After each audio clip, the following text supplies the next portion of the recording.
નમસ્કાર દર્શક મિત્રો, હું સુધીર ખત્રી કબીર ન્યૂઝમાં આપનું સ્વાગત કરું છું। મિત્રો, આજના બુલેટિનમાં આગળ વધીએ તે પહેલા એક નજર કરીએ આજના મુખ્ય સમાચાર પર। ગુજરાતના મુખ્યમંત્રી પદે આનંદીબેન પટેલે લીધા શપથ, તો રાજ્યકક્ષાના મંત્રી તરીકે કચ્છના તારાચંદભાઈ છેડાએ પણ લીધી સોગંદ। દેશના ભાવિ વડાપ્રધાન નરેન્દ્ર મોદી શપથ લીધા પહેલા જ છવાયા સાડીઓ પર, બજારમાં આવી મોદી પ્રિન્ટેડ સાડીઓ। તો ભુજમાં ટ્રાફિક સમસ્યા નિવારવા પાર્કિંગ પ્લોટ અનિવાર્ય હોવાનું કહેતા ટ્રાફિક ઇન્સ્પેક્ટર। મિત્રો, હવે જોઈએ સમાચાર વિગતવાર। ગુજરાતના મુખ્યમંત્રી તરીકે આજે આનંદીબેન પટેલે શપથ ગ્રહણ કર્યા હતા અને તેમણે ગુજરાતના પ્રથમ મહિલા મુખ્યમંત્રી તરીકેનો ઇતિહાસ રચ્યો હતો। સાથે કચ્છના માંડવીના ધારાસભ્ય તારાચંદભાઈ છેડાએ પણ રાજ્ય કક્ષાના મંત્રી તરીકે શપથ લીધા હતા। તો જોઈએ રિપોર્ટ વિગતવાર।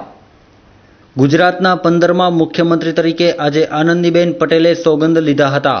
આજે યોજાયેલા શપથવિધિ સમારોહમાં ગુજરાતના પૂર્વ મુખ્યમંત્રી અને ભાવિ વડાપ્રધાન નરેન્દ્ર મોદી, બીજેપીના રાષ્ટ્રીય અધ્યક્ષ રાજનાથસિંહ, લાલકૃષ્ણ આડવાણી સહિતના અન્ય રાજ્યોના બીજેપીના મુખ્યમંત્રીઓ ઉપસ્થિત રહ્યા હતા।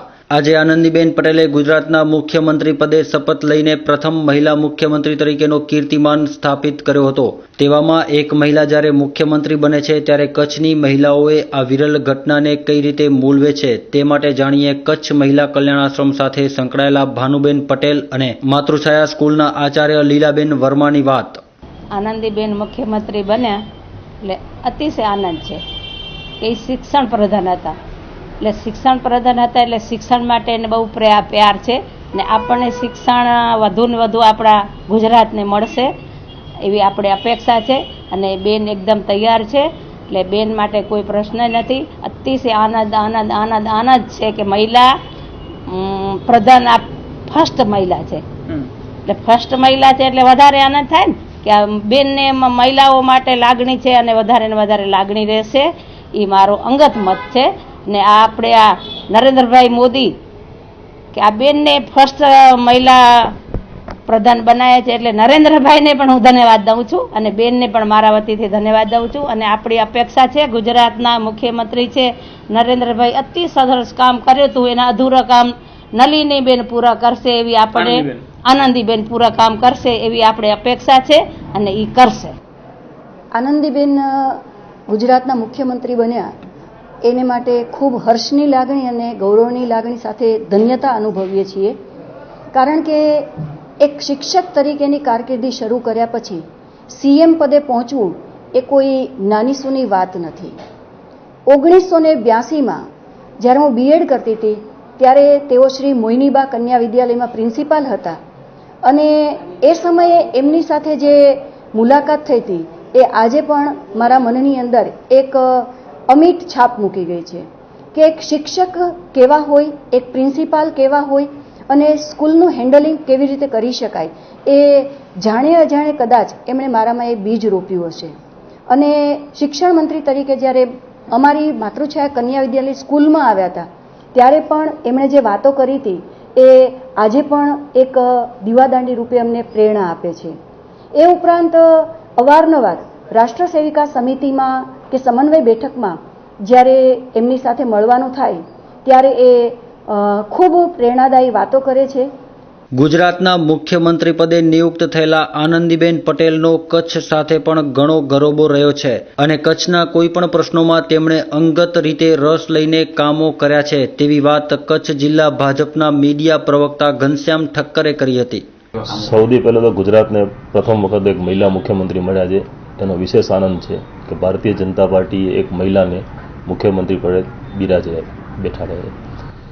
ઘડોલી સાંતરપુરનો જે રોડ છે એ આનંદીબેનની શોધ છે અને આ રોડ થયા પછી જે ટ્રાફિક ડાયવર્ટ થશે એના કારણે બન્નીના વિસ્તારોને, ખાવડા વિસ્તારોને બહુ મોટો ફાયદો થશે। આજે ધોરડોમાં જે રણોત્સવ થયો છે એની અંદર પણ આનંદીબેનનો બહુ મહત્ત્વનો ફાળો છે, ત્યાંનું ઇન્ફ્રાસ્ટ્રક્ચર તે એ બધું। અને કચ્છની જો વાત કરીએ તો આનંદીબેન ઘણા બધા ખાતાઓ પ્રધાનમંત્રીમાં રહીને સંભાળી ચૂક્યા છે। મહેસૂલ મંત્રીઓ છે તે છે, હમણાં જ કચ્છ માટે મહેસૂલ મંત્રી તરીકે એમને માપણી વધારાનો જે જટ્ટળ કાયદો હતો એ દૂર કરી અને કચ્છને માપણી વધારા મુક્ત કર્યું છે। બીજી વાત કરીએ તો આપણે માર્ગ અને મકાન એમની પાસે હતું ત્યારે કચ્છમાં અનેક ઘણા રોડો બન્યા છે, જેમાં અત્યારે આપ જોઈ શકશો કે ભુજથી માંડવીના રોડનું કામ પણ ચાલુ છે. એટલે આનંદીબેને કચ્છ માટે ઘણું બધું કર્યું છે અને મુખ્યમંત્રી બન્યા બાદ પણ કચ્છ માટે કરશે એવું અમને વિશ્વાસ છે. ગુજરાતના નવા મુખ્યમંત્રી આનંદીબેન પટેલ મહેસાણા જિલ્લાના વિજાપુર તાલુકાના ખરોડ ગામના વતની છે. વ્યવસાય મૂળ શિક્ષિકા એવા આનંદીબેન આજે ગુજરાતના સીએમ બની ચૂક્યા છે. આ પૂર્વે પણ તેમણે મોદી સરકારમાં શિક્ષણ, માર્ગ મકાન તેમજ મહેસૂલ ખાતાઓમાં મંત્રી તરીકેની સેવાઓ આપી હતી. તો હવે આનંદીબેન પટેલને ગુજરાતના મુખ્યમંત્રી તરીકેની મોટી જવાબદારી મળી છે. ત્યારે ભુજના ડોક્ટર PN આચાર્યએ કબીર ન્યૂઝ સાથેની વાતમાં કહ્યું હતું કે સૌપ્રથમ તો ગુજરાતના પ્રથમ મહિલા મુખ્યપ્રધાન છે, તે ખૂબ જ આનંદનો વિષય છે ને તે માટે તેમને ખૂબ ખૂબ અભિનંદન પણ આપું છું. પાટણ ઇલેક્શન વખતે મારું વતન તે બાજુ હોવાથી 2-4 વખત મળવાનું થયેલું. કૌટુંબિક અને સામાજિક મતોની જવાબદારી પણ સોંપાયેલી અને મેં સ્વીકારેલી. સ્વભાવના સરળ છતાં થોડો કડક સ્વભાવ જરૂર ધરાવે, પણ લાગણી માત્ર ગુજરાત માટેની કે મારું ગુજરાત કેવી રીતે આગળ વધે. મહિલા શક્તિ માટે ખૂબ ઝઝુમેલા છે, પીઠના કાર્યકર છે, બહુ જૂના કાર્યકર છે, વર્ષોથી ભાજપમાં છે અને નરેન્દ્રભાઈ મોદીની સાથે રહી અને ઘણું શીખી અને આવું બધું એકદમ ગ્રહણ કરી લીધું છે, જેના કારણે ગુજરાતની અંદર વિકાસ વળી નવી પાંખો પ્રસરશે એવું લાગે છે અને એ માટે તેઓને ખૂબ ખૂબ શુભેચ્છા. કચ્છમાં જ્યારે તેઓ શિક્ષણ પ્રધાન હતા, બાંધકામ વિભાગમાં હતા, ત્યારે વારંવાર આવવાનું થયું છે. કચ્છનું ક્ષેત્રફળ વિશેષ હોવાથી ખાસ કરીને રસ્તાઓની વિશેષ કાળજી રખાય, રસ્તાઓ સારા બને, રોડ્સ વગેરેનું કામ વ્યવસ્થિત થાય તે માટે તેમણે ઝુંબેશ પણ ઉપાડેલી અને વ્યવસ્થિત ભંડોળ પણ RNBને ફાળવેલું અને એ કારણે ઘણા અંતરિયાળોમાં આપણે ગામડાઓમાં રોડો સારા બની શક્યા. આજે મુખ્યમંત્રી આનંદીબેન પટેલની સાથે સાથે અનેક મંત્રીઓએ શપથ ગ્રહણ કરી હતી, જેમાં કચ્છના માંડવીના ધારાસભ્ય તારાચંદભાઈ છેડાએ રાજ્યકક્ષાના મંત્રી તરીકે શપથ લીધા હતા. શપથવિધિ બાદ સાંજે મળેલી કેબિનેટની બેઠકમાં મંત્રીઓને વિવિધ ખાતાઓ ફાળવવામાં આવ્યા હતા. Bureau report, Kabir news, Bhuj. ભારતભરમાં લોકપ્રિયતા મેળવીને દેશના વડાપ્રધાન પદે નરેન્દ્ર મોદી 26મીએ શપથ ગ્રહણ કરવાના છે. ત્યારે ભુજના એક સાડીના શોરૂમમાં નરેન્દ્ર મોદીની છબી પ્રિન્ટ કરાયેલી સાડી જોવા મળી હતી અને આ પ્રકારની નરેન્દ્ર મોદીની ડિઝાઇનવાળી સાડીઓનું બુકિંગ પણ કરાયું છે. તો જોઈએ રિપોર્ટ વિગતવાર. ગુજરાતના મુખ્યપ્રધાન નરેન્દ્ર મોદી હવે વડાપ્રધાન પદે શપથ ગ્રહણ કરવાના છે. ત્યારે ગુજરાતમાં મોદી યુગનો અંત આવ્યો છે અને દેશભરમાં મોદીનો અધ્યાય શરૂ થવા જઈ રહ્યો છે. ત્યારે દેશભરમાં નરેન્દ્ર મોદીએ અપાર લોકચાહના મેળવી છે. તેનું ઉદાહરણ છે આ સાડીઓની પ્રિન્ટ પર નરેન્દ્ર મોદીની છબી. ચાયવાલાની ટિપ્પણીથી નરેન્દ્ર મોદી ચાના કપ પર તો વહેલેથી જ છવાઈ ગયા હતા. એ પછી બોલપેન, કીચેઇન જેવી નાની નાની ચીજો બાદ હવે સાડીઓ પર પણ નરેન્દ્ર મોદીનું રાજ છવાયું છે. ત્યારે ભુજ ખાતેના આ શોરૂમમાં આપ મોદી પ્રિન્ટની સાડીઓ જોઈ શકો છો, જેમાં સુરત ખાતેથી વેટલેસ ફેબ્રિકમાં નરેન્દ્ર મોદીની છબી ડિજિટલ પ્રિન્ટમાં કંડારાયેલી જોવા મળે છે અને આ પ્રકારની અવનવી સાડીઓનું બુકિંગ પણ ચાલુ છે, જેમાં અત્યાર સુધીમાં 41 સાડીઓ બુક થઈ ગઈ છે, જેની ડિલિવરી સોમવારે શપથવિધિના દિવસે અપાશે. ત્યારે સાંભળીએ આ મુદ્દે વેપારીની વાત. આ સાડી એવા સમય ઉપર આ પ્રોડક્ટ આવી છે કે જ્યારે નરેન્દ્ર મોદી જ્યારે વડાપ્રધાનના શપથ ગ્રહણ કરવા જઈ રહ્યા છે ત્યારે આ જે પ્રોડક્ટ છે એ ડિજિટલ પ્રિન્ટના રૂપે કંઈક અલગ હાઇલાઇટ કરે છે અને તેને શુભેચ્છા માટે આવી છે. કેવી ડિમાન્ડ છે એટલા માટે મંગાવી છે? ડિમાન્ડ બહુ મોટી છે. એનું લિમિટેડ જ પ્રોડક્શન હોવાથી એને લિમિટેડ જ બુકિંગ કરવામાં આવશે. આનો પ્રતિસાદ બહુ સારો છે. આના માટે અમને અવારનવાર ઘણા બધી કસ્ટમર્સના ફોન પણ આવ્યા છે. પણ અમે એક એવું નક્કી કર્યું છે ઉપરની એજન્સી સાથે કે જ્યારે વડાપ્રધાન પદના શપથ ગ્રહણ કરે પછી આ વસ્તુને સેલમાં મૂકવાનું. રેટ વાઇઝ વાત કરવા જઈએ તો રેટ વાઇઝ શું છે આ સાડી? રેટ આમાં કોઈ એક્સ્ટ્રા રેટ નથી રાખવામાં આવ્યો. 995 એટલે 995 જે એની ક્વોલિટી છે, ડિજિટલ પ્રિન્ટ છે, એના હિસાબે એકદમ રિઝનેબલ રેટમાં પ્રોડક્ટ આપી છે. ભારતના કોઈ પણ વડાપ્રધાનને આ રીતની લોકચાહના કદાચ જૂજ મળી હશે. હજુ તો મોદીની શપથવિધિ પણ બાકી છે. Bureau report, Kabir news, Bhuj. Bhuj શહેરમાં જ્યુબિલી સર્કલ પર ટ્રાફિક સિગ્નલો લાગ્યા પણ હજુ તેને જોઈએ તેટલી સફળતા મળી નથી. તો શહેરમાં પણ ટ્રાફિક સમસ્યા પુષ્કળ વધી છે. ત્યારે તેને કઈ રીતે નિવારવી તે યક્ષ પ્રશ્ન છે. આ અંગે ટ્રાફિક ઇન્સ્પેક્ટરે કબીર ન્યૂઝ સાથે વિસ્તારથી ચર્ચા કરીને પોતાના વિચારો વ્યક્ત કર્યા હતા. તો જોઈએ રિપોર્ટ વિગતવાર. ભુજ શહેરમાં વકરતી જતી ટ્રાફિક સમસ્યા શહેરીજનો માટે માથાનો દુખાવો બની ચૂકી છે. ભુજના જ્યુબિલી સર્કલ પર ટ્રાફિક સિગ્નલો લાગ્યા, પરંતુ હજુ એ વાહન ચાલકોમાં જાગૃતિનો અભાવ દેખાય છે. સિગ્નલોમાં પણ માંડવી નખત્રાણા બાજુથી આવતા વાહનોનો માર વધુ છે અને ભુજ અંદરથી જ્યુબિલી તરફ આવતા વાહનોની સંખ્યા પણ પ્રમાણમાં વધુ છે. માટે આ બે લાઇનોની સેકન્ડ આજથી વધારવામાં આવી હતી. જ્યારે ભુજના અન્ય વિસ્તારોમાં પણ વાહન ચાલકોની જાગૃતિના અભાવે ટ્રાફિકની સમસ્યા જોવા મળે છે. ત્યારે આ મુદ્દે ટ્રાફિક ઇન્સ્પેક્ટર વી.કે. ગઢવી જણાવે છે કે ટ્રાફિક સિગ્નલો છેલ્લા 2 મહિનાથી જ્યુબિલી સર્કલ ઉપર તો કાર્યરત છે જ, પરંતુ માંડવી તરફથી આવતી લાઇનની અંદર ટ્રાફિક વધારે રહે છે એવું ધ્યાનમાં આવેલ છે. જેથી કરીને આજે પૂનાથી એન્જિનિયર બોલાવવામાં આવેલ અને માંડવી તરફથી જે લાઇન આવે છે તેની અંદર 5 સેકન્ડનો વધારો કરવામાં આવ્યો છે, જેથી કરીને પબ્લિકને અગવડ ન પડે અને જેટલો મિનિમમ ટાઈમની અંદર માણસો નીકળી શકે સિગ્નલ ઉપરથી. ટ્રાફિક વધારે ભુજના કયા વિસ્તારમાં જોવા મળી રહ્યું છે? ટ્રાફિક સૌથી વધારે એ એફેક્ટેડ એરિયાઓ તો બસ સ્ટેન્ડ એરિયા અને જ્યુબિલી સર્કલ એરિયા છે.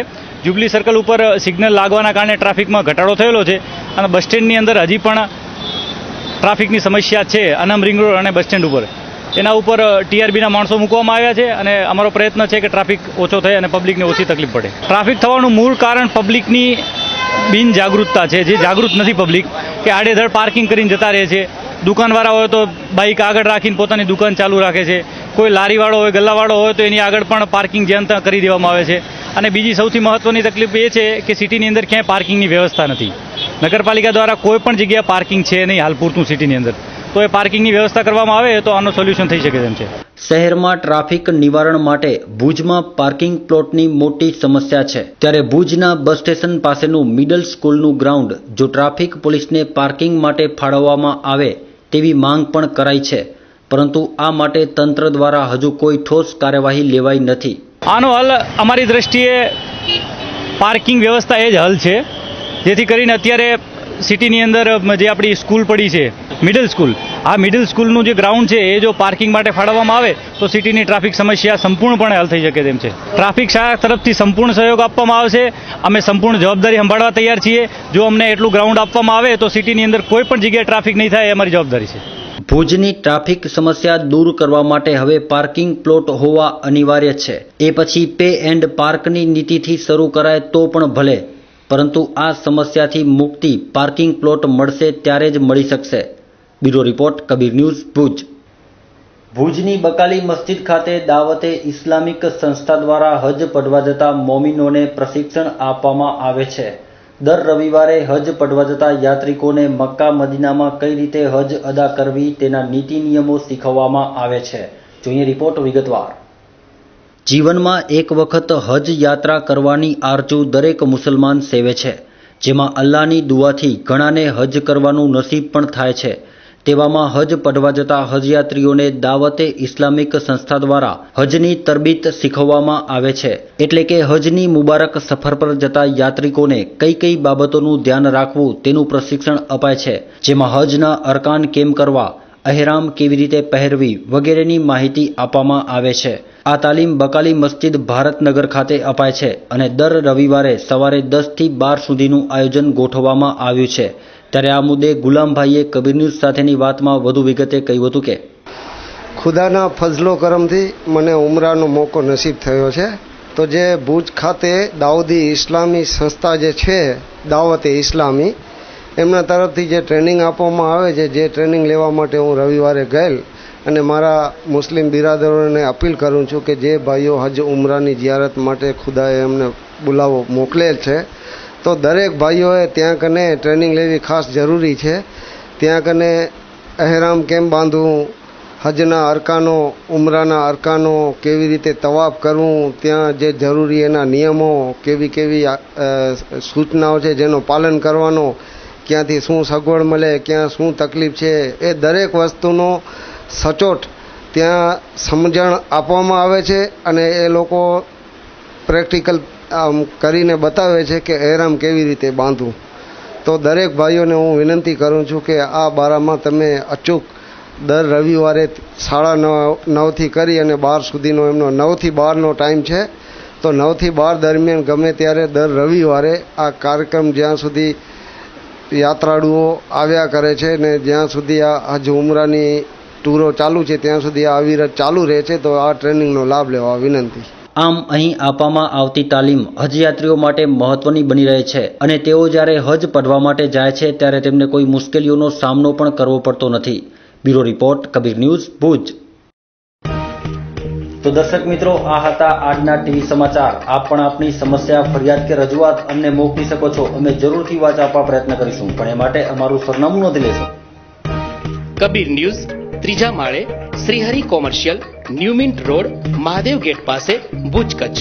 મોબાઈલ નંબર 9712965565 તેમજ 9978982302.